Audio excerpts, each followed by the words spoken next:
നമസ്കാരം. സമാധാന ചർച്ചയ്ക്ക് ഉപേക്ഷിച്ച് സമ്പൂർണ്ണമായി മുച്ചൂടും തകർത്തു എന്ന് ട്രംപ് പറഞ്ഞ ഇറാനെ ഒന്നും കൂടി തകർക്കാൻ അമേരിക്ക വീണ്ടും ഒരു യുദ്ധത്തിൻ്റെ അന്തരീക്ഷത്തിലേക്ക് കാര്യങ്ങൾ കൊണ്ടുപോയി. ഇറാനുമായി നിരന്തര ആക്രമണമാണ്. എന്നാൽ ഈ ആക്രമണത്തിനിടയിൽ അപ്രതീക്ഷിതമായി ചില അതിഥികൾ വന്ന് കുഴപ്പത്തിലാക്കുകയാണ്. പുടിനും ഷീ ജിൻപിങ്ങുമാണ്, റഷ്യൻ പ്രസിഡന്റും ചൈനീസ് പ്രസിഡന്റും. രണ്ടുപേരും ആ രാഷ്ട്രങ്ങളുടെ സഹായത്തോടു കൂടി ഇറാനെ അവരുടെ യുദ്ധത്തിൻ്റെ കൃത്യതയിലേക്ക് സഹായിക്കുന്നു എന്നുള്ളതാണ് പുതിയ കണ്ടെത്തൽ. ട്രംപ് വെറുതെ ഒന്ന് ഇറാനെ തീർത്തിട്ട് പോകാമെന്ന് കരുതി വന്നതാണ്. പക്ഷെ എന്ത് ചെയ്യാൻ, സംഗതി ആകെ കുളമാക്കി കൊടുക്കുകയാണ്. ഇരുവരുടെ ഈ സഹായം ഇറാനെ അവരുടെ യുദ്ധത്തിലെ കൃത്യതയിലേക്ക്, സാങ്കേതിക സഹായത്തിലേക്ക്, ആയുധ സഹായത്തിലേക്ക് ഒക്കെ എത്തിച്ചിരിക്കുകയാണത്രേ. ഇത്തവണ സമാധാന കരാർ എന്നൊക്കെ പറഞ്ഞ് ഒരുവിധം കരപിടിക്കാം എന്ന് വെച്ചിട്ടാണ് ട്രംപ് പോയത്. പക്ഷേ പതിവ് പോലെ ആ സമാധാന കരാർ ഉപേക്ഷിച്ച് ഇറാനെ തീർക്കാതെ പോകുന്നത് എങ്ങനെയെന്ന് പുനരാലോചന ഉണ്ടായതിനു ശേഷമാണ് അയത്തുള്ള അലി ഖമനയുടെ സംസ്കാര ശേഷം വീണ്ടും യുദ്ധം തുടങ്ങിയത്. ഹോർമുസിൽ ഇറാൻ വെടിനിർത്തൽ ലംഘിച്ചു എന്നും പറഞ്ഞു തുടങ്ങിയ തിരിച്ചടികൾ. ഒടുക്കം അയത്തുള്ള അലി ഖമനയുടെ സംസ്കാരം കഴിഞ്ഞ് പൂർവാധികം ശക്തിയോടെ ഇറാനും തിരിച്ചടിക്കാൻ തുടങ്ങി. ഏറ്റവും അവസാനം വരുന്ന വാർത്ത ജോർദാനിലെയും കുവൈത്തിലെയും ബഹ്റൈനിലെയും US-ന്റെ വ്യോമത്താവളങ്ങൾ ഇറാൻ ആക്രമിച്ച് തകർത്തു എന്നാണ്. എന്താ സ്ഥിതി? യുദ്ധമാണ്. ഇങ്ങനെയൊന്നും പറഞ്ഞുകൂടാത്തതാണ്. എന്നാലും നമ്മളെങ്ങനെ പറയാതിരിക്കും കണ്ടുകൊണ്ടിരിക്കുന്ന കാര്യങ്ങൾ. നേരം വിളിക്കുമ്പോൾ ട്രംപ് ഇറാനെ വെല്ലുവിളിച്ച് കുറേ മിസൈലും ബോംബും എല്ലാം അങ്ങോട്ടയക്കും. ഇറാൻ നൈസായി US-ന്റെ വ്യോമത്താവളങ്ങളിൽ തിരിച്ചടിക്കും. ഇറാൻ മുച്ചൂടും മുടിഞ്ഞു എന്ന് ട്രംപ് അടിക്കടി പറഞ്ഞുകൊണ്ടിരിക്കുന്നതല്ലാതെ മുടിഞ്ഞില്ല എന്ന് മാത്രമല്ല, അവരുടെ ആക്രമണങ്ങൾക്ക് ഒടുക്കത്തെ കൃത്യതയാണ് എന്നാണ് US സൈനികരുടെ തന്നെ വിശകലനം. അവർ പറയുകയാണ് പരസ്യമായിട്ട്, അടിച്ചാൽ ലക്ഷ്യത്തിലെത്തിക്കും എന്നതാണ് അത്ര സ്ഥിതി. അതിന് പിന്നിൽ റഷ്യയും ചൈനയുമാണ് എന്ന രഹസ്യ വിവരവും ഇപ്പോൾ പുറത്തു വരികയാണ്. ദശമൂലം ദാമു സിനിമയിൽ പറഞ്ഞ പോലെ ഞാനൊന്ന് ലേശം ധൈര്യം കാണിച്ചോട്ടെ എന്ന് വിചാരിച്ച് ട്രംപ് ഇറങ്ങുമ്പോൾ തിരിച്ചു കാണിക്കുന്ന ധൈര്യം കണ്ട് പേടിക്കേണ്ട സ്ഥിതിയാണ് ഇപ്പോൾ. വെടിനിർത്തൽ ലംഘിച്ച് യുദ്ധത്തിനിറങ്ങി തിരിച്ചതോടെ യുദ്ധരംഗത്തെ തിരിച്ചടിക്കൊപ്പം അസാധാരണമായ ചെലവും ട്രംപിനെ സമ്മർദ്ദത്തിലാക്കുകയാണ്. വിശദമായി നമുക്ക് നോക്കാം. ആദ്യം യുദ്ധരംഗത്തെ റിപ്പോർട്ടുകളിൽ നിന്നാണ് തുടങ്ങുന്നത്. ഒടുവിലത്തെ വാർത്തകൾ പ്രകാരം ഇറാനിലെ തെക്കൻ തുറമുഖ നഗരങ്ങളിൽ US സേന 10-ാം ദിവസവും ബോംബാക്രമണം നടത്തി. എന്നാൽ US താവളങ്ങളുള്ള ബഹ്റൈൻ, കുവൈത്ത്, ജോർദാൻ എന്നിവിടങ്ങളിൽ ഇറാനും തിരിച്ചടിച്ചു. ആക്രമണം തുടരുകയാണ് എന്നാണ് കുവൈത്തും ബഹ്റൈനും ഒടുവിൽ അറിയിക്കുന്നത്. ഒമാൻ തീരം വഴി ഹോർമുസ് കടലിടുക്ക് കടക്കാൻ ശ്രമിച്ച 2 എണ്ണ ടാങ്കറുകൾ മിസൈൽ ആക്രമണത്തിൽ തകർത്തു. നാവികർ ലൈഫ് ജാക്കറ്റ് ഉപയോഗിച്ച് ബോട്ടുകളിൽ രക്ഷപ്പെട്ടു. ഇത്രയുമാണ് ഒടുവിലത്തെ സംഭവങ്ങൾ. യുദ്ധരംഗത്ത് US-നെ കുഴക്കുന്നത് മറ്റൊരു കാര്യമാണ്. ഇറാന്റെ തിരിച്ചടികൾ വെറും തിരിച്ചടികളല്ല, കൃത്യമായ തിരിച്ചടികൾ. എല്ലാം തകർന്നു എന്ന് ട്രംപും നെതന്യാഹുവും പറഞ്ഞ ഇറാന് ഇതെങ്ങനെ സാധിക്കുന്നു? ഇറാന് വിദേശ സഹായം ലഭിക്കുന്നുണ്ട് എന്ന സംശയമാണ് US-ൽ ഇപ്പോൾ ബലപ്പെടുന്നത്. കഴിഞ്ഞ വെള്ളിയാഴ്ച ജോർദാനിൽ ഇറാൻ നടത്തിയ ആക്രമണമാണ് ഇതിൽ പ്രധാന സംഭവം. അന്ന് ജോർദാനിലെ സൈനിക താവളം, അമേരിക്കയുടെ സൈനിക താവളം ഇറാൻ ആക്രമിച്ചു. സാധാരണ സൈനിക താവളം ആക്രമിക്കുമ്പോൾ ഇറാൻ്റെ മിസൈൽ കൃത്യമായിട്ട് അങ്ങനെ വീഴണമെന്നില്ല. പലപ്പോഴും ആ രാജ്യത്തെ ഏതെങ്കിലും ഒരു സ്ഥലത്ത് വീഴും, ചിലയിടത്ത് അപകടവും സംഭവിക്കും. അപ്പോൾ സ്വാഭാവികമായിട്ട് എന്ത് നടക്കും? ഉടനെ ഇറാനെതിരെ ലോകമാകെ തിരിയും. ഇറാൻ ജോർദാനെ ആക്രമിച്ചു, എന്തിനാണ് ജോർദാൻ പാവമൊന്നും അറിയാത്തതാണല്ലോ എന്നൊക്കെ പറഞ്ഞ് തിരിച്ചടി ഉണ്ടാവും. എന്താണ് യഥാർത്ഥത്തിൽ ഇറാനിലേക്ക് US ആക്രമണം നടത്താൻ ഉപയോഗിക്കുന്ന സൈനിക താവളം, ജോർദാനിൽ അമേരിക്കയുടെ സൈനിക താവളമാണ് ആക്രമിക്കുന്നത്. അവിടെ ബോംബ് വീഴാതെ തിരിച്ച് വേറെ എവിടെയെങ്കിലും പോകും. സാധാരണ മനുഷ്യർ കൊല്ലപ്പെടുകയോ പരിക്കേൽക്കുകയോ ചെയ്യും. അങ്ങനെ സംഭവിക്കാൻ പാടില്ലാത്തതാണ്. എന്നാൽ ഇത്തവണ ജോർദാനിലെ ആക്രമണത്തിൽ സംഭവിച്ചത് വിചിത്രമായ എന്ന് അമേരിക്കൻ സൈനികർ പറയുന്ന കാര്യമാണ്. പക്ഷേ കൃത്യതയോടെയുള്ള ആക്രമണം, കൃത്യമായി ജോർദാനിലെ സൈനിക താവളത്തിൽ വീണു എന്ന് മാത്രമല്ല, 2 US സൈനികർ കൊല്ലപ്പെട്ടു എന്ന് മാത്രമല്ല, അവിടേക്ക് വീണ ഈ മിസൈല് ബാലിസ്റ്റിക് മിസൈലാണ്. ആ മിസൈൽ അവിടെ വീണിട്ട് അവിടെ കംപ്ലീറ്റ് നാശനഷ്ടം ഉണ്ടാക്കി. കൃത്യമായ ലക്ഷ്യത്തിൽ റിമോട്ട് കൺട്രോൾ പോലെ പ്രവർത്തിച്ചു എന്നാണ് റിപ്പോർട്ട്.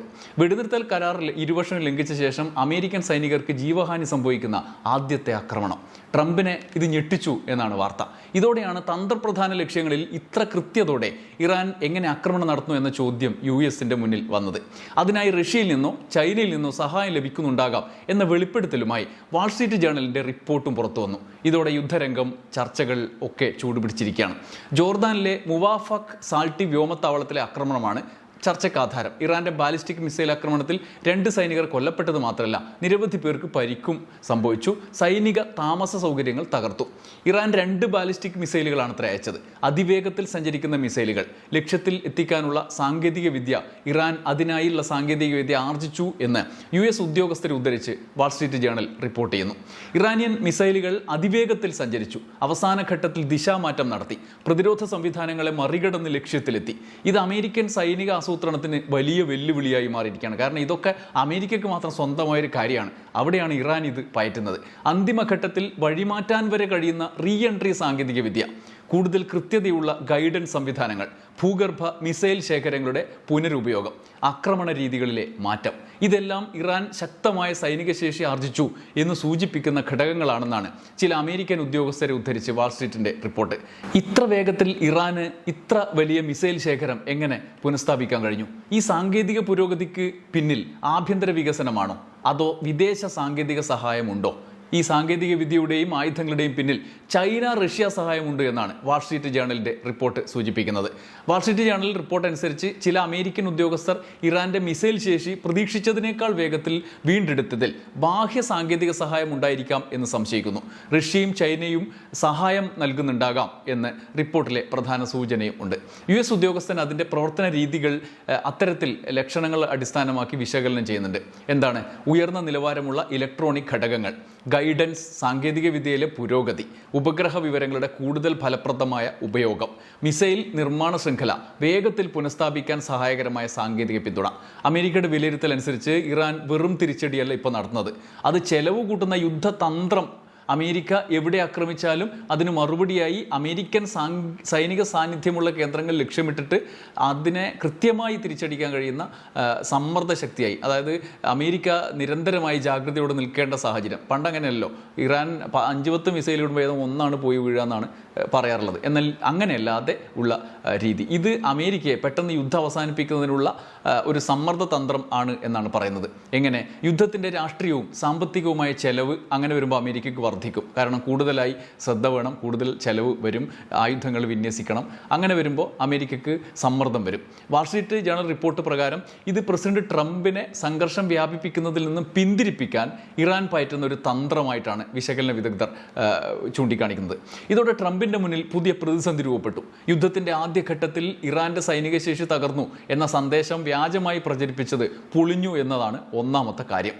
അമേരിക്കൻ സൈനികരുടെ മരണം വർദ്ധിക്കുന്നത് ആഭ്യന്തര പ്രതിഷേധം ഉയർത്തുന്നു എന്നത് രണ്ടാമത്തെ അവഗണിക്കാനാവാത്ത കാര്യം. ഇതിനൊപ്പം മൂന്നാമതായി ഹോർമുസ് കടലിടുക്കിലെ സുരക്ഷയും എണ്ണ വിപണിയിലെ അനിശ്ചിതത്വവും അത് ട്രംപ് ഭരണകൂടത്തിന്റെ തീരുമാനങ്ങളെ കൂടുതൽ സങ്കീർണമാക്കുന്നു. US സംശയിക്കുന്നത് റഷ്യയുടെ നേരിട്ടുള്ള സഹായം തന്നെയാണ്. റഷ്യ ഉക്രൈൻ യുദ്ധത്തിൽ സ്വീകരിച്ച തന്ത്രങ്ങൾ US-നെതിരെ ഇറാൻ സ്വീകരിച്ചു തുടങ്ങിയിട്ടുണ്ട് എന്നതാണ് ഇതിലെ സമാനതകൾ വിശകലനം ചെയ്തുകൊണ്ട് സംശയം രൂപപ്പെടുത്താനുള്ള കാരണം. അവിടെ റഷ്യ ഉപയോഗിച്ച ചില തന്ത്രങ്ങൾ പ്രധാനപ്പെട്ടതുണ്ട്. എവിടെ? യുക്രൈനിൽ. എന്താണത്? വില കുറഞ്ഞ ഡ്രോണുകൾ ആദ്യം അയച്ച് പ്രതിരോധ സംവിധാനങ്ങളെ തകരാറിലാക്കുക, അല്ലെങ്കിൽ അതിനെ ബിസിയാക്കുക. പിന്നീട് അതിവേഗ ബാലിസ്റ്റിക് മിസൈലുകൾ പ്രയോഗിക്കുക.